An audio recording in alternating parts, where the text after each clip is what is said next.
Hello guys, welcome back to Red Hot TV today. King Sunny Adé celebrates his 74th birthday today.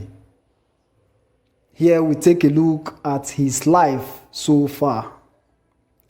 Chief Sunday Adeniyi Adegeye MFR, born 22nd September 1946, known professionally as King Sunny Adé, is a Nigerian jùjú singer, songwriter, and multi-instrumentalist. He is regarded as one of the first African pop musicians to gain international success and has been called one of the most influential musicians of all time. For his longevity, fluid muse, boundless stage energy, and vast collaborative variety, he is Africa's Mick Jagger.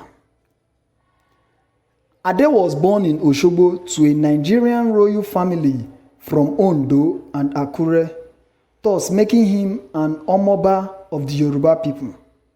His father was a church organist, while his mother, Maria Adegeye, was a trader. As a member of the Adesida dynasty, his mother's relatives included her father, Oba Adesida, who ruled Akure for 60 years, and would later include her nephew and Ade's cousin, Oba Adeniyi Adegeye Adeshida, a future king of Akure. Adé left grammar school in Ondo State under the pretense of going to the University of Lagos. It was thus in University in Lagos that his mercurial musical career began.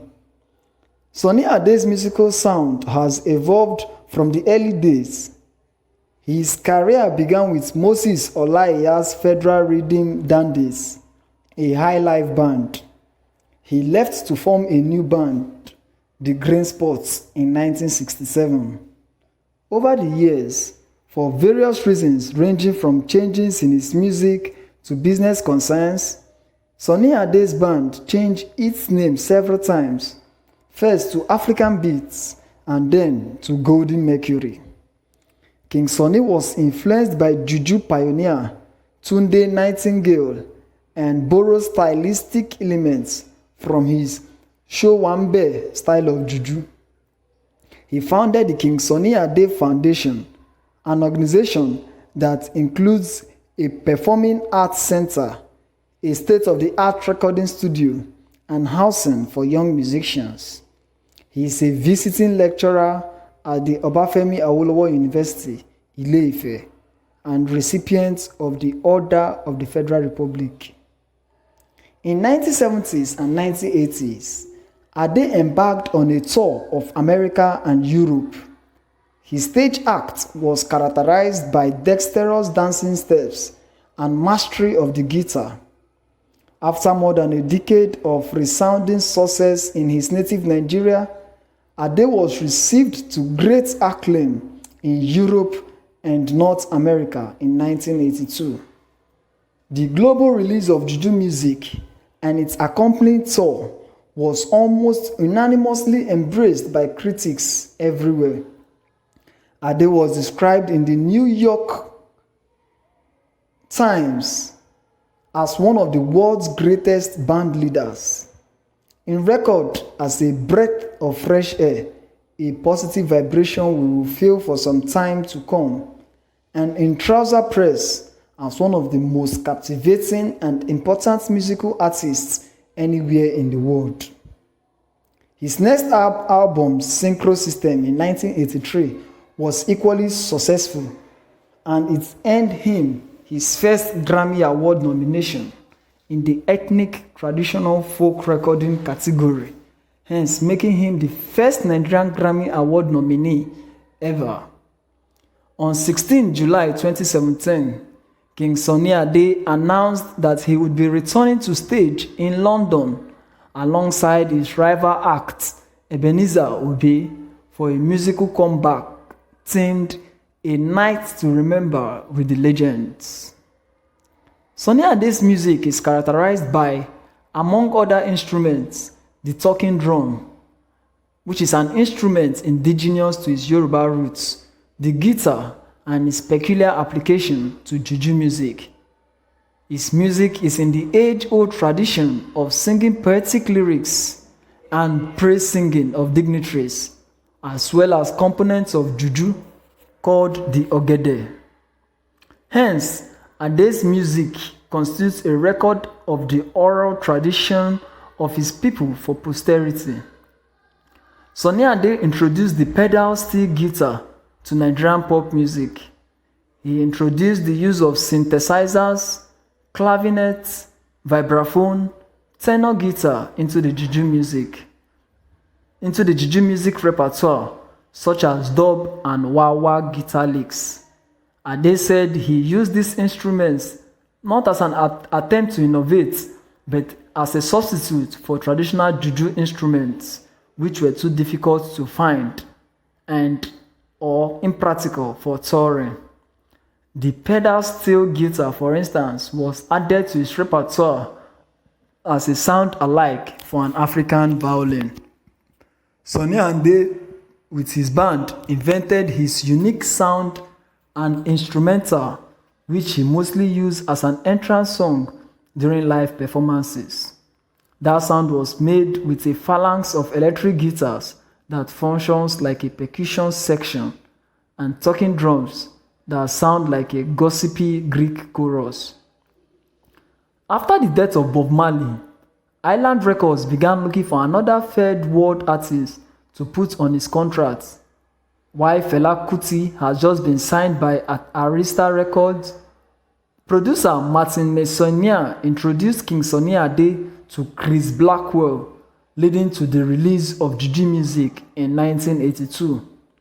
Robert Palmer claims to have brought King Sunny Adé to Island's attention, his familiarity being from his life on Malta in the 60s, listening to the African radio and Armed Forces radio. Adé gained a wide following with this album and was soon billed as the African Bob Marley. Sunny Adé has said that his refusal to allow Island to meddle with his compositions and over-Europeanize and Americanize his music were the reasons why Island then decided to look elsewhere. Sunny Adé has collaborated with major artists such as Manu Dibango, that is Waka Africa, and Stevie Wonder, as well as young Nigerian artists such as Wasiu Alabi Pasuma and Bola Abimbola. Sunny Adé's brief recordings with Island Records opened the floodgates for other world music artists like Senegalese Youssou N'Dour, Mali's Salif Keita, and many others. In 1987, Sunny Adé returned to the international spotlight when Ryko Disc released a recording of a live concert he did in Seattle. He soon employed an American manager, Andrew Frankel, who negotiated another free album record deal with the Mesa record label in America. One of these albums was 1988's Odu, a collection of traditional Yoruba songs for which he was nominated for the second Grammy Award and thus making him the first African to be nominated twice for a Grammy. Apart from being an international musician, Sunny Adé is also prominent in his native Nigeria, running multiple companies in several industries, creating a non-profit organization called the King Sunny Adé Foundation, and working with the Musical Copyright Society of Nigeria. In recent times, hip-hop music appears to be holding sway with the electronic media in Nigeria with massive airplays. Nonetheless, Sunny Adé's musical output has continued to inspire a vast generation of other Nigerian musicians who believe in the big band musical setup which Sunny Adé and late Fela Kuti are noted for. The musician Lagbaja is one of the many musicians whom Sunny Adé's music has inspired. In 2008, his contributions to world music was recognized as he was given an award for his outstanding contribution to world music at the International Reggae and World Music Awards held at the Apollo Theater in Harlem, New York. At the beginning of another round of tour of the United States and Canada, Sunny Adé, now known as the chairman in his home country, was appointed a visiting professor of music at the Obafemi Awolowo University in Ile-Ife. In July of that same year, King Sunny Adé was inducted into the Afropop Hall of Fame at the Brooklyn African Festival in the United States. He dedicated the award to Michael Jackson. Sunny Adé has received numerous awards during his career. In November 2016, he became a recipient of the Afrima Award, and December 2016, he was inducted into the Hard Rock Cafe Hall of Fame. He has also starred in some movies, including Breathless in 1983, O.C. and Stigs in 1985, One More Saturday Night in 1986, 50 in 2015. Wow, what a great career from a great legend, King Sunny Adé. So guys, do well to wish him well in the comment section, and please don't forget to subscribe to this channel.